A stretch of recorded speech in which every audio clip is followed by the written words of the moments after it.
Olá pessoal, aqui é Ricardo Bordião e novamente estamos no Pod Life. Como falo sempre, trazendo pessoas em destaque, né? Novos líderes. E hoje a gente está entrevistando, batendo aquele papo gostoso com uma profissional que tem um destaque impressionante. Ela de médica virou uma grande gestora e ela é exemplo de vários líderes. Vamos conversar um pouquinho com ela? Roda a vinheta.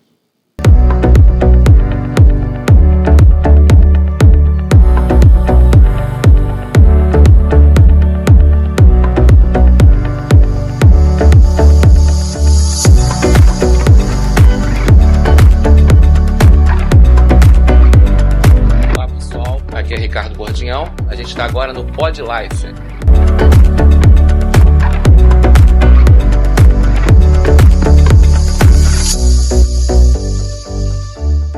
Olá, Eneida, é um grande prazer conversar com você. Seja bem-vindo ao Pod Life. É uma carreira brilhante, né? Uma carreira que um orgulho para assim de você ver assim muitos médicos se espelham na seu trabalho, né? Do SUS, que foi uma carreira promissora. Está sendo, né? Queria saber um pouquinho da sua história. Como tudo começou, como foi o interesse de ser médica? Eu sempre quis ser médica, sim, não havia dúvida. Eu tenho uma irmã mais velha, 10 anos mais velha, que é médica, né? Eu acho que o primeiro médico da família, porque a gente vem de uma família bem humilde, então, assim, não foi fácil chegar onde chegou, mas a minha irmã era médica, no momento em que meu pai ainda trabalhava e depois aposentou, então eu fiz uma faculdade pública, mas eu sempre quis, não foi uma coisa que foi muito natural, era o que eu queria fazer. Precisei fazer 2 vezes, porque passei para uma faculdade particular, que não pude pagar, então tive que fazer de novo e passei para a UERJ, né? Que eu digo que hoje a minha pegada de SUS se deve muito à formação da UERJ, porque eu fiz 6 meses de Gama Filho e acabei tendo que sair porque não podia pagar, e na UERJ é que eu conheci a medicina social, a medicina de família, eu tenho 27 anos de formado, então eu tenho tanto tempo de medicina quanto existe o SUS, né? Então eu vi o broto do SUS começar a nascer na UERJ mesmo. Na época, porque eu entrei em 92, então é na mesma época que o SUS começa a ganhar força, né? E aí foi na UERJ que eu comecei a perceber esse lado da saúde pública, da população, da medicina para os mais pobres, para a medicina dos mais necessitados. Eu acho que tudo começou muito aí. Você é do Rio mesmo? Ou... Sou do Rio. A minha mãe é nordestina, mas eu sou do Rio. E como foi o início da carreira? Você começou a trabalhar em hospitais particulares, públicos? Então, eu fiz otorrinolaringologia, que é uma carreira muito mais particular do que pública, né? E eu trabalhei numa grande clínica de otorrino, que é conhecida no Rio de Janeiro, a Septo, que é uma clínica conhecida. Trabalhei durante 10 anos. Eu acho que a minha formação, não só como otorrino, mas eu acho que como comprometimento, como hierarquia, como vínculo com o paciente, eu aprendi muito lá e eu devo muito a eles também. É uma clínica particular, mas é uma clínica particular comandada por otorrinos, com pessoas muito unidas, que estão há muito tempo. Então, assim, esse espírito também de pertencimento, de conjunto, eu aprendi muito lá. Só que eu fiz 2 concursos públicos. O primeiro, 2002, que foi para o Estado, que foi para o, então, Hospital Estadual Rocha Faria, que era estadual. E alguns anos depois, foi 2009, que eu entro para o município também como otorrino, nas 2 unidades. Então, conforme eu fui evoluindo no público, eu fui abandonando o particular por opções, né? Opções de tempo dedicado, opções porque eu sempre tive muito incômodo na cobrança do particular. Então, assim, eu acho que a minha alma sempre foi muito mais do SUS.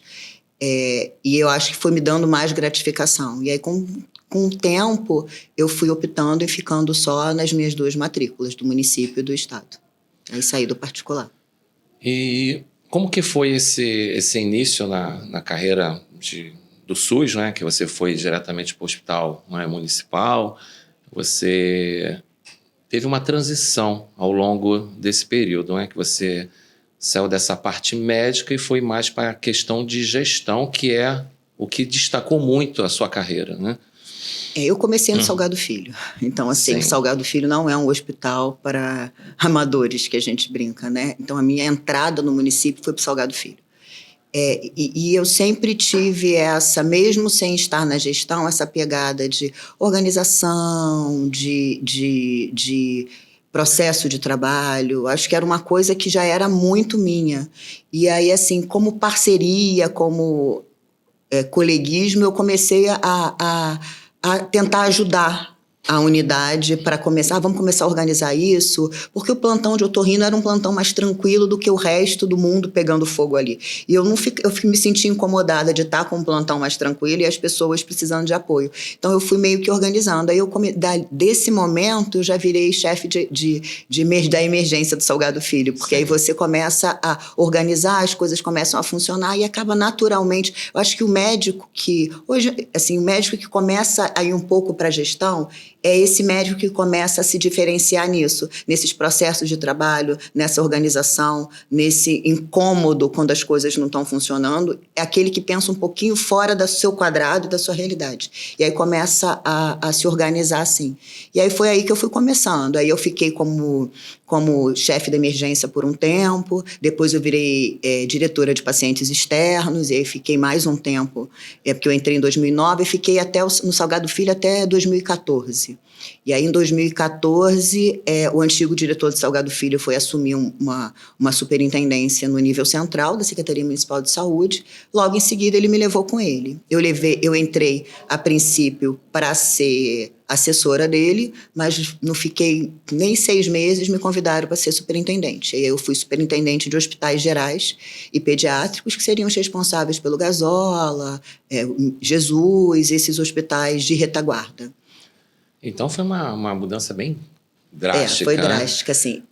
Na verdade, eu continuava como otorrino no Rocha Faria, que era estadual, e só no nível central que eu comecei. Eu sempre fui uma pessoa que gosto muito de estudar e gosto muito de estar aprimorando. Então, cada passo que eu dava era um curso que eu inventava e eu tentava estudar fora do horário, tentava me aperfeiçoar. Então, as coisas foram fluindo, assim, não tão facilmente, porque você precisa de uma dedicação, mas eu não fiquei parada esperando as coisas acontecerem.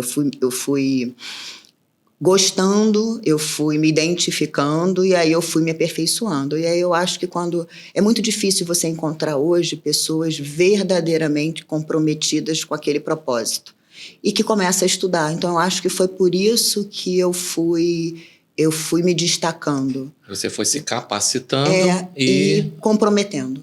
Acho que é o compromisso. Acho que o que a gente precisa hoje é exatamente disso. E o bom gestor é exatamente isso. É aquela pessoa que se compromete e aquela pessoa que estuda, se capacita. Então, naturalmente, as coisas vão acontecendo porque o mercado precisa disso, precisa dessas pessoas. Então, acho que foi mais ou menos assim. Eu percebo, assim, muito a visão que a gente tem. Eu tenho também um foco muito no empreendedorismo. E, assim, sempre quando eu converso com empreendedores, a gente sempre acha que o médico ele não tem muito esse perfil, nem de empreendedor, nem desse perfil que você fala. Você concorda com isso? É uma coisa que é uma aptidão natural? Como é que você enxerga isso? Eu não sei se é natural. Eu acho que a faculdade de medicina ela não prepara o médico. Eu não sei hoje, porque eu vou te dizer muito naturalmente que eu não tenho conhecimento a fundo de hoje. Mas do que eu pude perceber da minha época e um pouco mais depois, é que a faculdade de medicina ela não prepara o médico para ser gestor. Para ele ser... sempre se falou, né, você vai ter seu consultório, você vai ter sua carreira, mas ninguém ensinou a ter carreira. Se a gente comparar um pouquinho com a faculdade de enfermagem, por exemplo, eu sempre brinquei com as enfermeiras que trabalhavam comigo. Só fazer a escala da enfermagem, só uma enfermeira preparar a escala da enfermagem já transformou ela numa grande gestora, porque plantão A, plantão B, plantão C já é uma grande loucura. Então, assim, o médico, ele não foi preparado né, para ser gestor. E aí acabou sendo os melhores gestores aqueles que tinham aquela veia. Sim, eu não sei se é porque meu pai era contador, não sei se meu pai era auditor, foi auditor muitos anos de Elevador Schindler, que é uma grande multinacional, sim, né? sim, Então, eu não sei se foi essa vivência dentro de casa, desse tipo de processo. E eu sempre fui uma pessoa muito ligada a ele.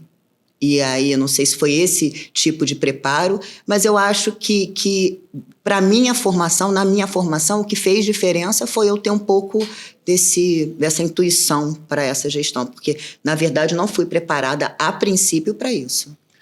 Então, você teve que tomar grandes Decisões, né? E você consegue enxergar, de uma certa forma, profissionais médicos que têm aptidão para liderança, correto? Então, a gente teve aí um grande episódio da Covid-19, onde todos os médicos tiveram que dar o seu máximo. Como é que foi isso para você nesse período? Na verdade, assim, todo mundo foi muito surpreendido, né, com a Covid, e hoje a gente para pensar, parece que foi uma coisa muito distante, uma coisa muito... Sim, foi muito desesperador, né? A gente não sabia o que fazer, né? E a gente não sabia como agir. E naquele momento, a gente teve que fazer muita tentativa e erro, né? Eu acho que transformar o Gasola num hospital de Covid no início da pandemia foi muito difícil porque você teve que tirar de lá, você acabou tirando de lá tinha uma maternidade que acabou indo para Fleming, né? Foi para Fleming, uma maternidade. Você tinha leitos de enfermaria com pacientes. Eu acho que o mais difícil no início foi transformar ele num hospital grande, né? Porque você teve que transferir paciente, você teve que transferir serviços num hospital para Covid. Foi falta de medicamentos, aquilo ali foi uma loucura, uma loucura. E nesse momento eu estava na direção técnica da Rio Saúde, que detinha quase todas as unidades do município do Rio, isso numa outra gestão e num período difícil para a gente, né? Porque para a gente que é servidor, a gente está aí, né? E a gente continua e a gente tem que continuar. Então, assim, é mais um capítulo de resiliência e de é isso que eu quero, e é por um bem maior. Então, foi preparar, foi viver sem medicamento, foi viver sem recursos humanos e, assim, ninguém sabia o que fazer, a gente tinha muito medo, era uma coisa que povoou muito o nosso imaginário, o medo. Eu tenho uma mãe de 90 anos hoje, e eu tenho um filho que hoje tem 19. Eu morava na época no Valqueire, numa casa que era acima da casa da minha mãe.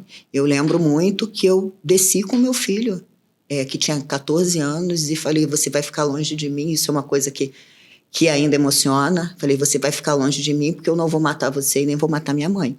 Porque era isso, eu não podia ter contato com a minha mãe. E ele não podia estar comigo de manhã e tá comigo de noite e estar com ela de manhã. Então, assim, foi uma opção que foi dolorosa, mas eu tinha que estar no Covid, então eu não pude estar com os meus, então eu falava com a minha mãe e com o meu filho pela janela. E fiquei assim por 2 anos, que foi até ter a primeira vacina. A minha mãe tomou a vacina, eu pude ter contato com a minha mãe. Então, assim, eu tenho foto do Natal, eu na varanda e ela ceando dentro de casa, que são coisas que foram muito simbólicas, do meu filho fazendo 15 anos dentro de uma janela e eu do lado de fora, que foram coisas que marcaram. Eu fazia as compras e entregava pela janela, então são coisas assim. Eu tive Covid 3 vezes, né? Nossa. Então, assim, eu tive 2 muito ruins, que eu quase fiquei muito grave. E eu digo até que o Berger, que foi um que veio aqui, foi um que me salvou, porque eu fui encontrada meio desacordada em casa pelo meu marido, e aí ligaram para ele desesperado e falou o que ela faz, porque nem se sabia muito o que fazer, né? Sim, E aí ele, né, a gente correu para fazer alguma coisa, e a terceira foi na vacina, já tinha sido vacinada, e eu só foi uma coisa mais leve. Então, acho que a gente não saber o que fazer é o que foi mais difícil.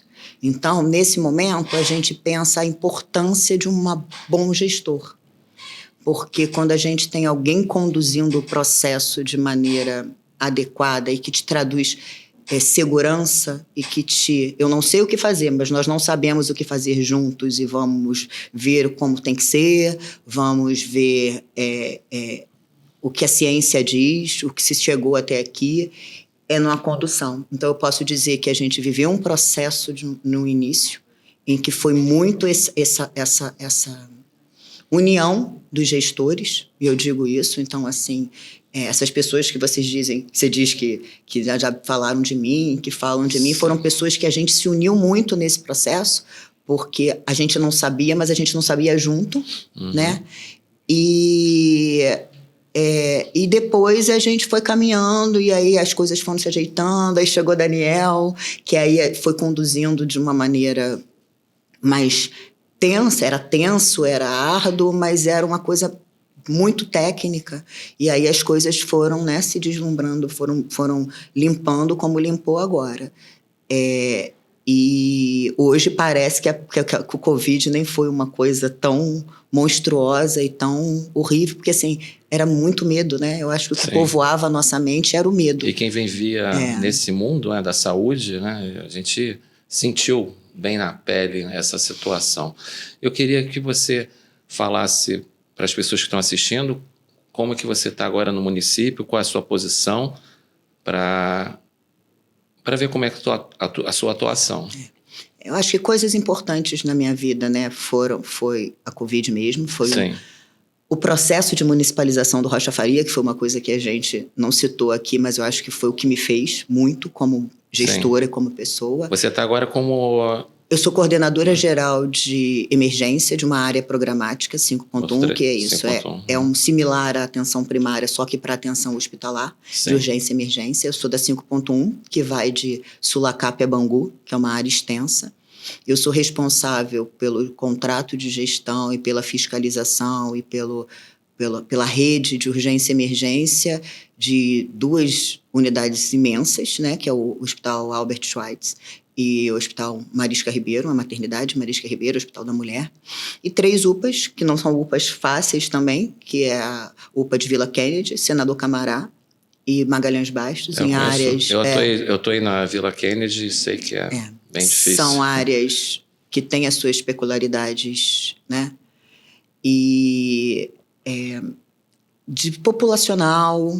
tem as suas singularidades, não são áreas tranquilas, né? Então, eu digo que tudo que eu caminhei até aqui me preparou para o que a gente vive. Então, eu acho que todas as experiências, todos os estudos, porque conforme eu fui caminhando, eu fui percebendo que a gente precisa estudar. Então, assim, o processo de municipalização foi uma coisa que eu digo muito, e eu falo isso para o Daniel, que são momentos que eu vivi com a Secretaria de Saúde, com o prefeito. Era uma unidade devastada, e que eu era de lá do estado, e eu era superintendente na época. E foi um telefonema do Daniel de noite: não vai para a secretaria, amanhã de manhã você está lá, porque a gente vai municipalizar. E foi assim, e a gente chegou assim. Nossa. Não foi nada programado, né? Foi... não vai para lá e vai para lá, né? E a gente começou, foi uma coisa física, tinha muitas entidades sociais violentas. E é um desafio enorme, porque tem a equipe federal, né, tinha na época vários vínculos. O Rocha Faria tinha muitos mais vínculos do que tinha o Albert na época. Tinha os estatutários, que eu era uma. Então, assim, a gente achou que isso fosse um facilitador, mas, na verdade, eles achavam que eu já sabia há muito tempo que isso ia acontecer e não falei, né? Então, ficava aquela... né? Os estatutários, tinha cooperativa, tinha terceirizados, tinha gente que não tinha vínculo. Então, assim... foi muito difícil, porque era uma unidade com muitas pacientes muito desassistidos, e hoje a gente sabe que a gente salvou muita vida. Pode ser que ele não seja o ideal, mas ele foi, assim, o que a gente fez naquela unidade. Porque quando a gente vai evoluindo e a unidade vai melhorando, a gente parece que tem muito esquecimento do passado, do que a gente viveu. E foi uma unidade que a municipalização fez muito bem, aquela unidade, e a população daquela área. Né? Muitas vidas foram salvas, e hoje a gente entrega uma assistência de qualidade ali. Eu não estou mais lá, né? Quando o Daniel voltou, eu ainda estava na Rio Saúde e ele me convidou para retornar para a Secretaria de Saúde. E aí eu fui para a área para 5.1.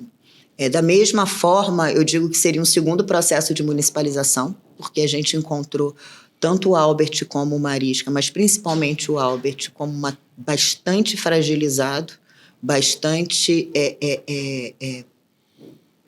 com muita falta de medicamentos, com RH muito defasado, e aí a gente precisou entrar muito, assim, estruturalmente muito sucateado. Sim. Então, precisou-se de muito trabalho, muito empenho para reestruturar o Albert. Hoje ele é uma outra unidade e hoje a gente conseguiu construir uma gestão. Não é só o que a gente tem hoje no Albert, não é só uma unidade revitalizada. Então, você tem processos de trabalho, você tem atendimento com qualidade, tanto é que hoje ele faz cerca de 15, 16 mil atendimentos por mês, numa unidade que opera quase 400 cirurgias ortopédicas por mês. Nossa. 300 partos, então não é uma unidade simples e que hoje a gente consegue entregar com qualidade. Então, por mais que a gente trabalhe, a gente trabalha com gosto, porque a gente... Nada é mais gratificante do que ver aquela população receber o tratamento de qualidade que ela merecia. Porque eu digo que a gente que tem plano de saúde, a gente escolhe o médico que vai atender. Sim. E, na verdade, o paciente do SUS, ele não te escolhe. É a gente que está escolhendo ele. Então, Sim. ele não tem opção. Então, a gente poder dar àquele paciente um tratamento que ele merece e só não teria porque ele não tem condições socioeconômicas para estar num hospital particular, é o que faz a gente acordar todo dia. Eu acho que é isso. A diferença também é um atendimento humanizado, né? Para ele se sentir mais próximo do médico e se sentir acolhido, né? Porque eu acho que isso é o grande desafio, né? Porque você vê que a população é muito carente, muito desassistida e precisa desse apoio, né? Eu acho que 80% dos problemas que a gente tinha, a gente sempre falava, era de comunicação. Eu acho que o paciente, além do tratamento adequado, muitas vezes você está trabalhando de maneira adequada, mas ele não está entendendo o que você está falando. E isso sim porque falta comunicação. De um lado, um profissional que acha que ou sabe muito, ou, né, ou está se fazendo entender, de outro lado, alguém que não está entendendo. Então, eu acho que a humanização, ela traz isso, ela traz a melhorar a comunicação. Quanto melhor a comunicação, melhor a efetividade do tratamento que você está dando. E é um grande desafio para os médicos, porque os médicos eles atuam em várias empresas, não é? E eu queria até aproveitar isso, né? Vocês profissionais de saúde que atuam em diversos locais de trabalho, né? Como a própria doutora Eneida diz, que é um grande desafio, ela tem problemas com relação a questões da previdência, planejamento de previdência, né? Porque às vezes atua em várias empresas, né? E acaba usando, né? Tem que ter aquela preocupação do INSS, porque senão você acaba contribuindo para vários. E aí eu vou falar sobre a Interfinancial, que é o nosso apoiador aqui nesse podcast, né? Que ele faz o planejamento previdenciário, né? E o profissional de saúde que quer ter esse apoio, essa consultoria, procurar a Interfinancial. O contato da Interfinancial vai estar na descrição desse vídeo e a ZapMed, que é uma ferramenta de trabalho para quem é profissional de saúde, de modo geral, que quer facilitar essa comunicação com o seu paciente, utiliza a ZapMed. Doutora Eneida, vamos já caminhando para o final, né? Eu queria falar também sobre os seus projetos, o que você está atuando no momento de projeto, que você pode falar para a gente. Além do Albert, né, a gente tem o Hospital da Mulher, Marisca Ribeiro. Sim. E aí, assim, que passou pelo mesmo processo do Albert, de reestruturação, de humanização, de melhora do atendimento. E aí, assim, eu me vi, mais uma vez, né, com necessidades de estudar. Então, eu comecei agora um mestrado em saúde da mulher. É saúde coletiva, não é um enfoque de saúde, o mestrado de saúde coletiva da Fiocruz IFF, Fernandes Figueira, de saúde da mulher, porque a gente tem que começar a pensar políticas, né, de saúde, pensar programas. Ontem a gente ganhou um prêmio, o Marisca, com o prêmio Pinote, da Câmara Legislativa de Brasília, de Deputados, como Hospital Amigo da Mulher. Então, assim, uma prova de que a gente está tentando caminhar no caminho certo. Então, eu acho que a gente quer isso, daqui para frente conseguir, de uma maneira mais ampla, entregar uma saúde de qualidade integral, né? Para todos, sem distinção. Então, acho que é para isso que a gente acorda todo dia, acho que é para isso que a gente vive, né? Com certeza. Qual é a sua experiência no programa Líderes Cariocas? Como é que foi? Sim. Eu sei, a gente tinha algumas pessoas que eu senti muito uma necessidade, como médica, de entender o processo administrativo da prefeitura. Uma coisa que a gente fala muito na prefeitura é que, se no particular, você pode fazer tudo que não é proibido. E no público, você só pode fazer o que é permitido. Então, a gente, como médico... Uma boa colocação. Então, assim, como funciona o processo? Então, eu sempre tive esse incômodo de entender como as coisas funcionam. E aí, o programa Líder Carioca trouxe isso para mim, porque eu não estou discutindo medicina, eu não estou discutindo Secretaria de Saúde. São servidores de todas as pastas da prefeitura, que juntos se capacitam, juntos aprendem os processos da prefeitura. É um programa muito bom, porque a gente aprende... Eu tive cursos de finança pública, orçamento, oratória, entendeu? Umas coisas que você fala assim, gente, mas como médico eu vou precisar... Então, assim, aprendi muita coisa. Hoje eu sou o que eles chamam de líder alumni.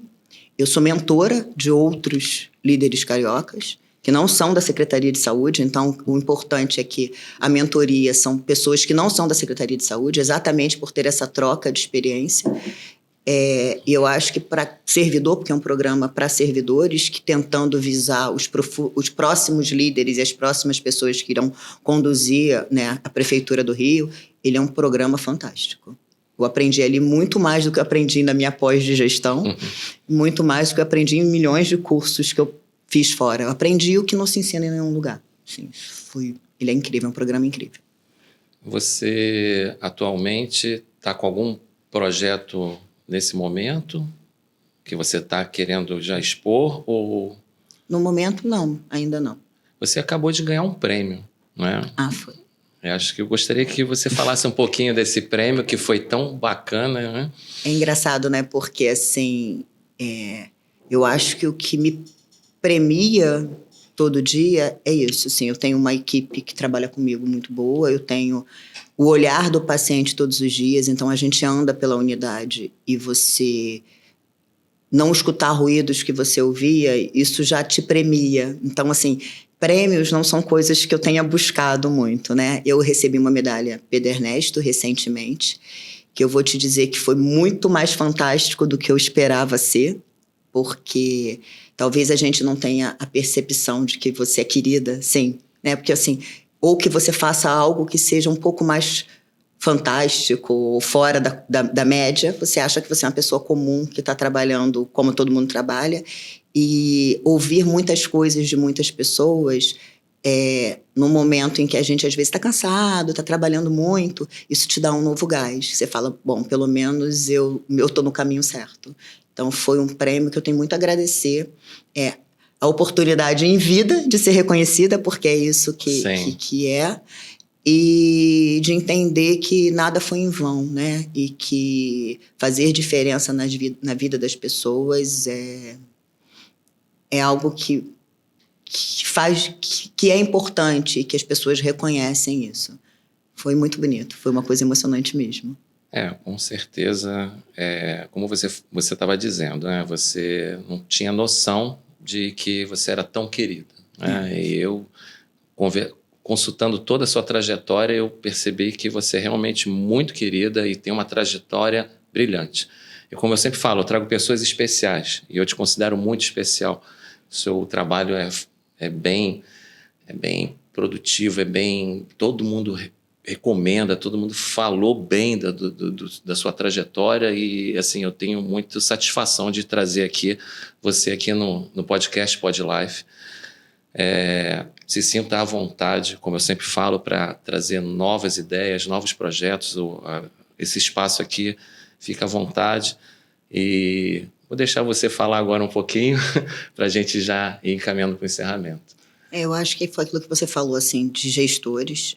Não é um caminho fácil. Sim. Muito mais para mulheres, e a gente fala um pouco disso também, porque eu acho que de toda a trajetória que eu tive, né, de ser uma pessoa muito humilde, de família, né, de não ter padrinhos, né, não ter um dinheiro, de ter precisado fazer mais do que provavelmente as outras pessoas precisaram fazer. Começou do zero, né? Do zero. Encontrei pessoas muito boas no meio do caminho que me ajudaram muito, me incentivaram muito. Queria até te perguntar, quem foi assim, das pessoas mais que você se focou, se motivou? Assim, trabalhar com o Daniel é algo, né, fora do comum. Assim, é fora do comum porque é uma coisa que eu falo com a minha equipe, que muito mais do que a pessoa ter conhecimento é o exemplo. E a gente, quem tem filho, sim, pensa a mesma coisa, né? Sim. Não fala, faz o que eu tô falando, não é. É o exemplo. O filho, sim, aprende com o exemplo e a gente se sente muito assim na secretaria, né? Ele, muito mais do que técnico, ele é um exemplo para a gente. Então, já tinha trabalhado com ele na outra gestão e a gente, como servidor, vai nessas indas e vindas. Sim. Sentimos muito a ausência dele, ainda mais nos momentos que foram tensos com a pandemia. Foi muito bom o retorno. Trabalhamos muito mais do que a gente sonhou trabalhar, porque reconstruir é muito mais difícil do que construir. Sim. Né? Então, ele é uma pessoa que eu sigo muito. Rodrigo Prado, que é uma pessoa incrível, né? Eu falo até que por isso, que eram as pessoas que estavam, inclusive, na minha mesa. Rodrigo é aquele líder que você sempre quis ser, assim, ele é um servidor, né? Então, eu, quando ainda era muito mais humilde, assim, muito menos na secretaria, sempre olhávamos para o Rodrigo como alguém a gente a seguir. Sim. Foi uma pessoa muito importante na pandemia, quando a gente não tinha ninguém, mas a gente tinha ele, a presença dele já ajudou a gente muito. Então, acho que são as pessoas que eu mais me espelho mesmo, mas eu queria ser como, né? Isso é bacana. Mas eu acho que esse é o que a gente tem que dizer para as pessoas, é que muitos nãos vão vir no meio do caminho, e eles sempre vão vir. E não aceitar um não como resposta, assim.